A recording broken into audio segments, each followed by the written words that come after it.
What's going on, MGTOW? Welcome back. So,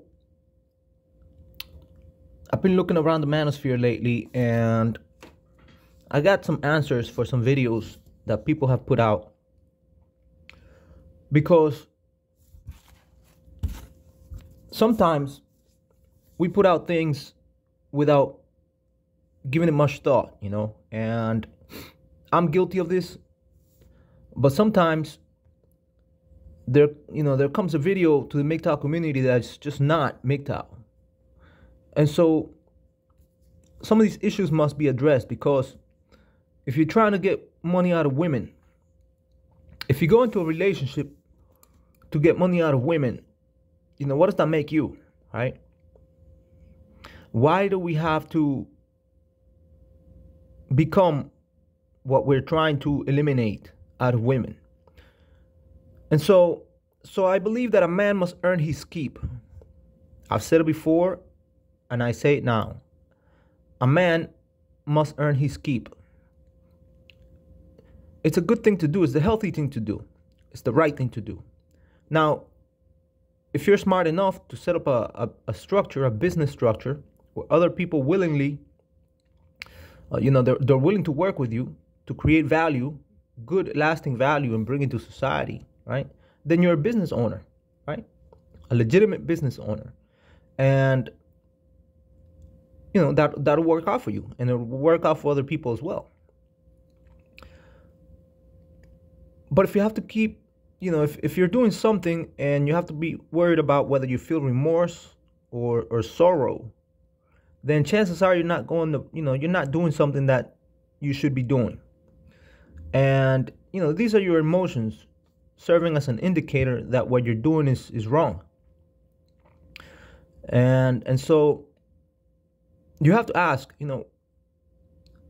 would you like what you're doing? Would you like this to be done to another member of your family, say your daughter, your mother, or even your sister?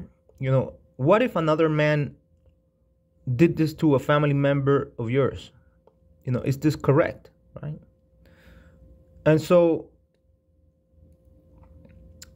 dealing with married women, it's a big no-no. I've done it, and I've come to regret it myself. I remember one time I was dealing with this woman who I knew was married, and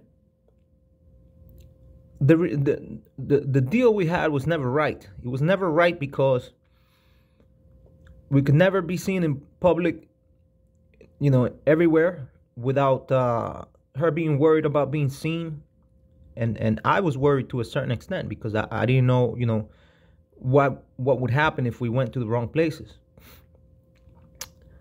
And one time I remember I made a mistake. I went and her husband was on vacation, and I went to her house, and I parked a company truck outside. I went in, and this woman was into porn. She was into pornography. That gives you an idea of, the level of sickness, the level of her, her consciousness, how unstable she really was, So she was married, she was dealing with me, and almost certainly other men as well, and she was into pornography. And I remember, sitting in that, in front of the television,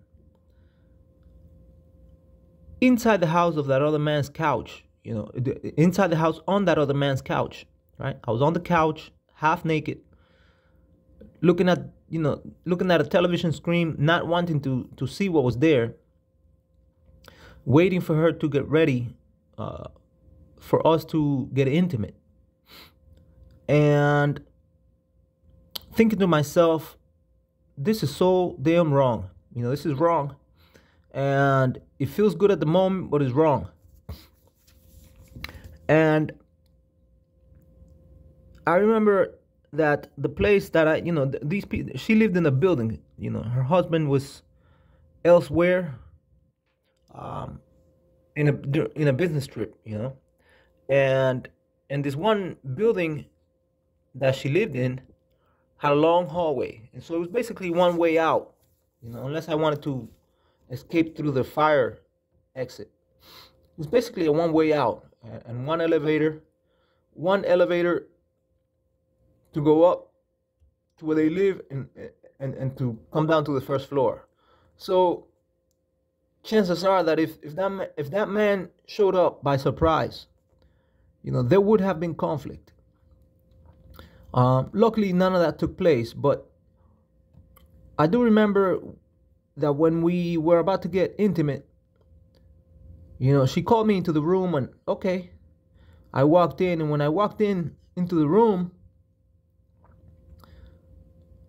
next to the bed, she had a computer. And I said to myself, what the hell is going on here? Why didn't you just shut it off? And it was because she was watching pornography out of that computer. And what she wanted was to play the whatever she was playing there, and somehow, warm me up to the task. While we did our thing. And I couldn't help but to think, wow, this is so detached from reality. All of it is so detached from reality. So the married woman has problems. A married woman has problems in her relationship if she's chosen to be with another man. So you're not making anything better by being there. You're not making anything better. She's not, she's deviated from having to deal with the reality of her marriage, whether that's a good reality or a bad reality. Most likely a bad reality. And as a young bull, if that's what you want to call yourself, you're contributing to. Excuse me. You're contributing to the further detriment of this marriage. She is gonna deal with her husband as if he doesn't matter. Why? Because you're there, and because somebody else is there. You see?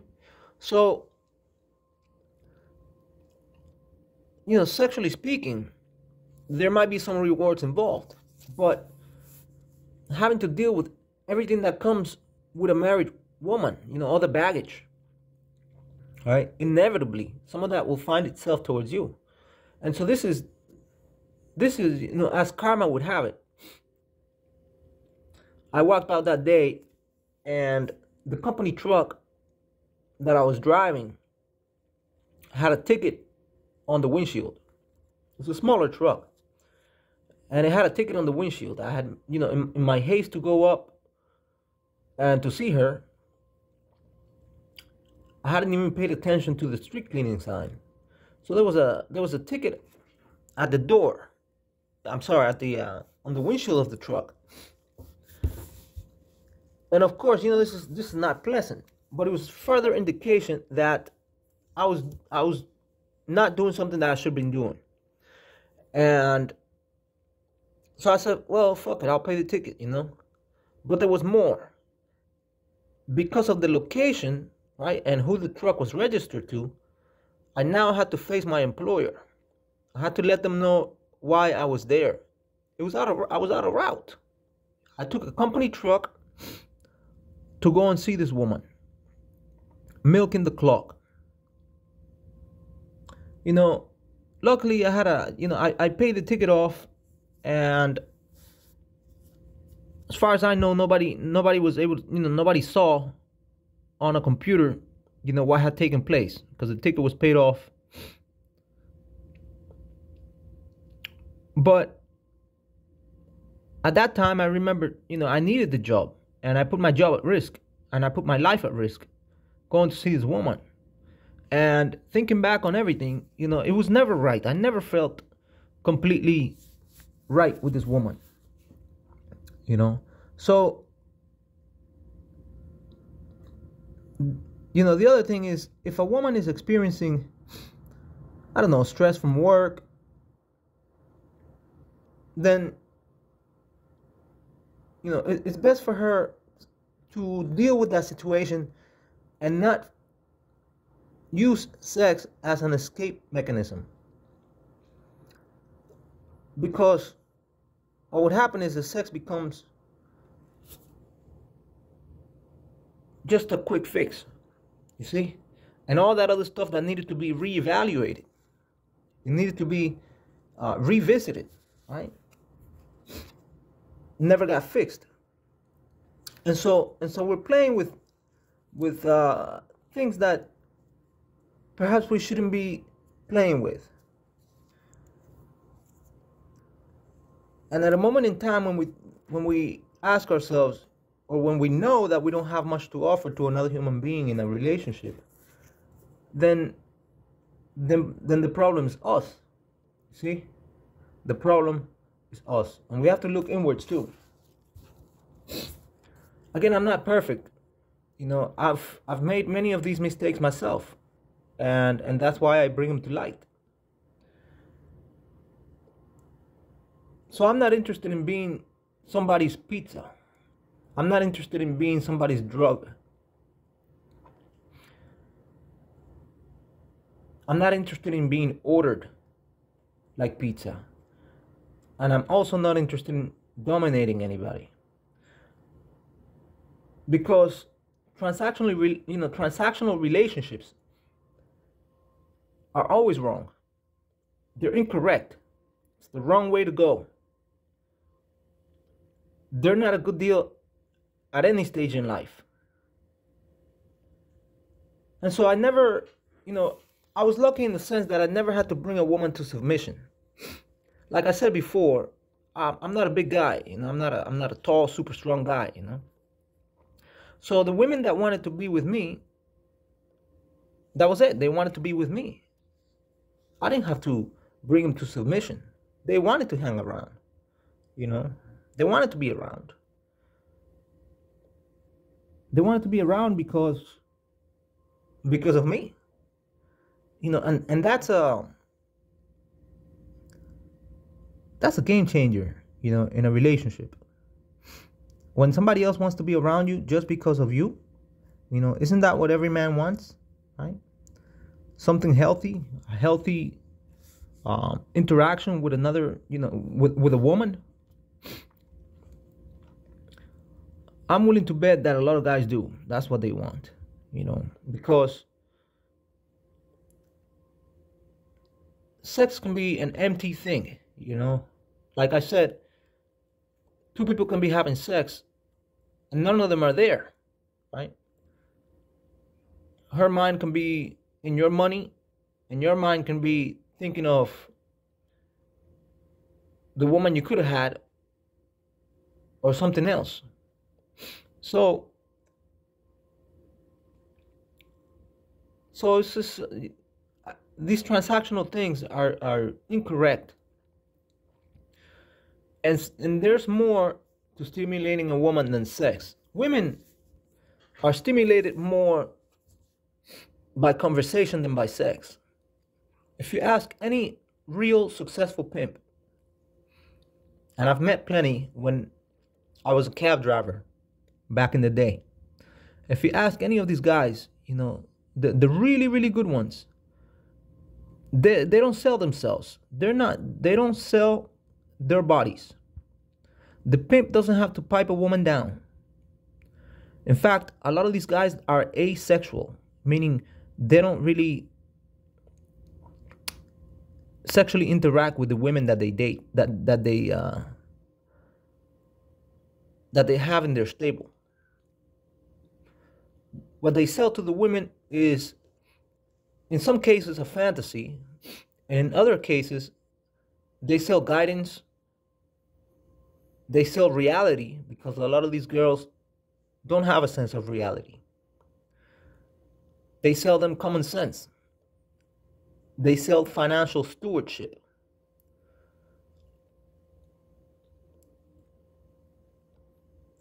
And sometimes they sell protection. But the really good pimps, they're not even violent.